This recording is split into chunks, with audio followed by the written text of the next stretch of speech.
समस्त जगतां मधुकैटभारे वक्षो विहारिणि मनोहर दिव्यमूर्ते श्रीस्वामि निश्चित जनप्रिय दानशीले श्रीवेङ्कटेश दयिते तव सुप्रभातम्। तव सुप्रभातमरविन्दलोचने भवतु प्रसन्नमुखचन्द्रमण्डले विधिशङ्करेन्द्रवनिताभिरर्चिते वृषशैलनाथ दयिते दयानिधे।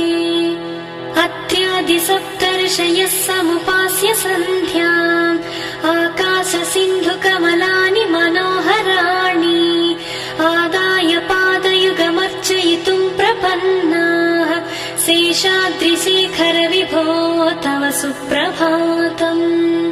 पञ्चाननाब्ज भव षण्मुखवासवाद्याः त्रैविक्रमादिचरितम् विबुधास्तुवन्ति भाषापतिः पठति वासरशुद्धिमारात् शेषाद्रिशेखर विभो तव सुप्रभातम्।